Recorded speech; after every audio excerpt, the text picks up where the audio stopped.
Femdom Academy, BDSM course for mistresses and subs, beginners and advanced. Written by Lady Sas. Performed by Cleo Pope. Foreword. Welcome, dear listener. I invite you, come with me on an exciting and varied journey into the fascinating world of BDSM, into a world filled with wild imaginations, bizarre experiences, sexual pleasure and joy. This audiobook is aimed at femdoms and subs, singles and couples, beginners and advanced learners who are looking for a contemporary course and guide to BDSM. The title, Femdom Academy, suggests that we will look at things from the perspective of the mistress. However, male subs will also learn everything they need to know while reading the book. They will probably even learn to understand their mistress better this way. Since the 50 Shades of Grey phenomenon, almost every sexually open-minded person probably has some basic idea of BDSM. For this reason, I didn't want to design a course aimed only at beginners. The danger of boring my readers because they already know everything was too great for me. That's why this course goes far beyond the basics. We talk about it, but we also go much further.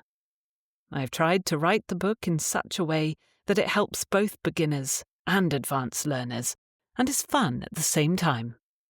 Now, you are probably already curious about what awaits you. So here we go. Enjoy. Cordially, Lady Sas. The mindset of a femdom and a sub. What makes a femdom? Is it the boots? Or the whip? Handcuffs, perhaps? No, these are all just clichés. What makes a femdom is her mindset. Her mind is her most important asset. If the mindset is right, everything else comes naturally. It might sound simple, but unfortunately it is not. Before you can embrace the role, a confident, proud mistress, you first have to shed your insecurities.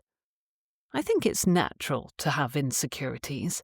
I myself was super insecure at the beginning, and I know from my public display sessions with my sub Toy that 80% of all beginners are insecure, so it's all quite normal and perfectly fine.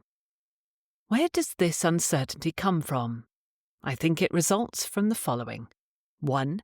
Many beginners, but also experienced women, know too little about BDSM. They consider their existing knowledge to be insufficient. 2. They have no or little practical experience and don't want to make a mistake. 3. They have not yet accepted their role as a femdom. 4. They are afraid of not living up to the expectations of their play partner. Understanding and living the role of a femdom. The first step in shedding these insecurities is to be clear about what role you take on as a femdom. Being a femdom, what does that actually mean? In my understanding, it means taking control and providing leadership. You are now the decision maker. You are the director. You call the shots. In short, being a femdom means leading. You lead, the sub follows. This is a new experience for many women. We are used to avoiding conflict and live in harmony with our environment. Suddenly issuing orders and giving direction is alien to us. But we have to get used to it. Harmony, respect, and jointly made decisions are suddenly replaced by an almost dictatorial, egotistic attitude. Yikes, that's pretty unkind, isn't it? Absolutely. But please don't forget, BDSM is just a role play among adults. It is necessary to fill and accept the role of the femdom, because the sub expects this behavior. He needs clear instructions. Any insecurity and hesitation on your side will only confuse and unsettle him. As a femdom, you don't say, "Excuse me, dear sub, would you mind standing at the St. Andrew's Cross now, please?" No, you simply command, "Sub, stand at the St. Andrew's Cross." You do not say, "Dear sub, would you please be so kind as to fetch me the riding crop?" Rather, you say, "Sub, fetch me the crop." Give simple, clear commands, and please avoid using please. If you say please, it is not a command, but a request. But subs expect to hear orders. They long to obey your orders, very much so. In a moment, I will explain why. First, a word about intonation, i.e., the way you should address the sub. The intonation of a femdom. Insecure mistresses are often loud, unfriendly, and aggressive. Such women pretend to be particularly merciless and strict, but in reality, they are afraid of making a mistake and try to cover up their insecurities. This type of intonation is wrong. A self-assured femdom knows that the sub will do whatever she wants. She has no need to raise her voice. What is the point? The slave is not hard of hearing. If she tells him in a calm and relaxed tone, "Slave, fetch me the crop," then he will do so without any hesitation. An appropriate tone is therefore characterized by superiority, calmness, and coolness. But this does not mean that the mistress should act as if she is sedated. She can also react passionately to the sub's mistakes, scold him loudly, and whip his ass. That works too. I think that it is even beneficial when a femdom shows that she can switch gears. It is wonderful to react emotionally from time to time and let your temper run free. But this should not become the rule. Mistresses without self-control find it difficult to establish long-term relationships with their subs. Men who are not one beer short of a six-pack will not put up with such behaviour for long and quickly look for a new mistress. In conclusion, don't pretend to be someone you are not.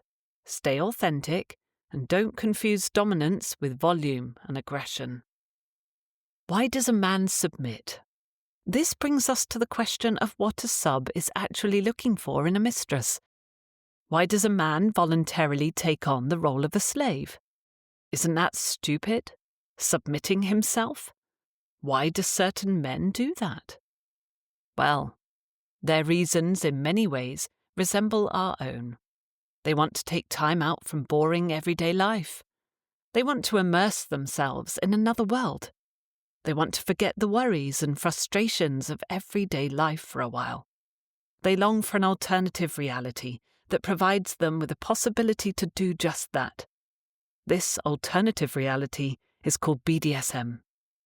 The woman slips into the role of the mistress, the man into the role of the sub.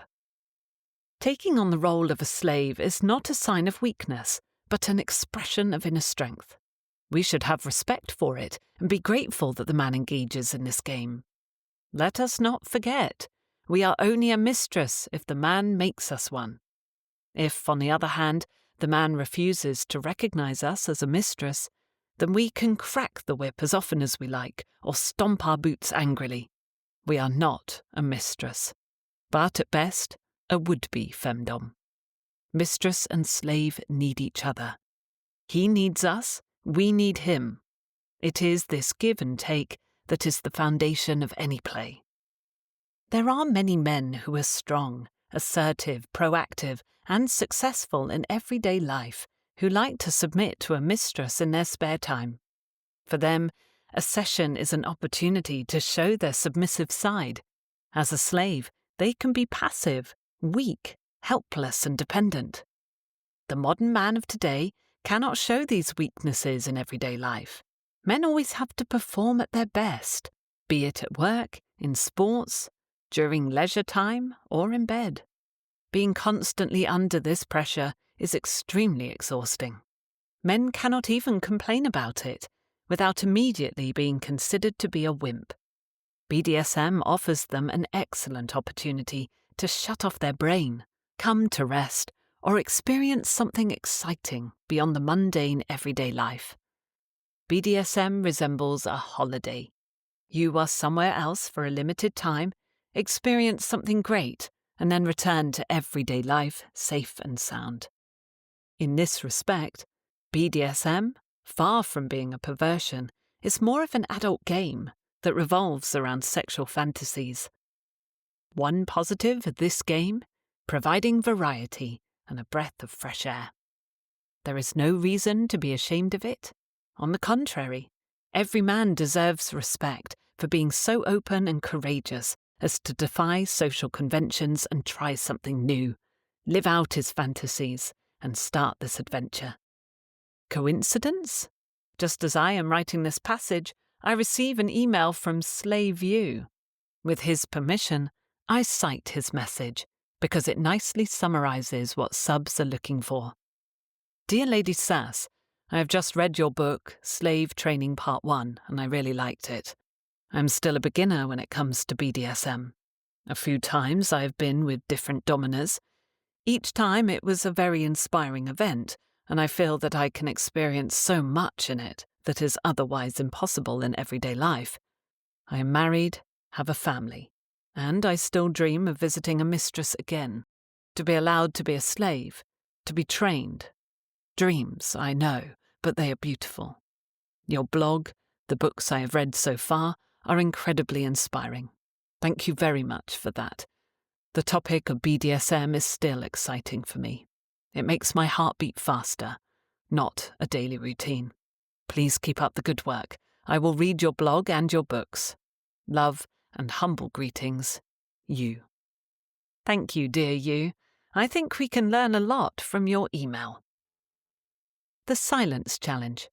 I have developed a practical exercise through which an aspiring femdom can learn to let go of her insecurities. I call it the Silence Challenge. The exercise goes like this. You enter a room with a crop in your hand, where a slave is kneeling naked on the floor, preferably in the basic slave position, kneeling upright, legs slightly apart, hands resting on the thighs with the open palms facing upwards, eyes lowered submissively. Your task is to walk around the slave, look at him, and endure the silence in the room. Silence is not so easy to endure. Some people get nervous when it is quiet, especially when they are in a room with another person.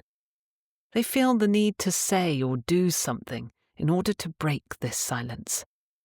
Walk slowly. No, much more slowly. You should not walk, but stride. Put each foot on the floor deliberately. It is best to put on high heels so that you make a noise. Walk slowly around the slave. Immerse yourself in this experience. Do you feel the fear? The tension? The uncertainty? Breathe in and out deeply, and just allow these feelings. Yes, maybe at some point you don't know what to do. Yes, maybe you suddenly go blank and don't have the slightest idea what to do with this naked man. Yes, maybe your hands suddenly start shaking and you have to press your hands against your body so that the sub doesn't notice. Yes, that's all okay. None of that is a problem because the slave is still kneeling there, tense and attentive. Breathe deeply. The calmness in the room has a message for you. It says, everything is all right. You decide if it's quiet for 1 minute, or 2, or 3, or 4, or 10 minutes. Only one person determines that. You. And no matter what you decide, it's all right. The slave has no say and respects your every decision. After all, you are the mistress. That means you can't do anything wrong. Beginners always have the feeling that they have to act. Quick, quick, I have to do something. Heavens, what am I doing now? Quick, quick. But I can't think of anything. Help! Blackout! It's all gone. Quick, quick, what am I going to do? That is nonsense. The silence in the Silent Challenge teaches you that you don't have to do anything. You can just walk up and down and look at the slave. This is also good. He respects that and even gets nervous under your gaze.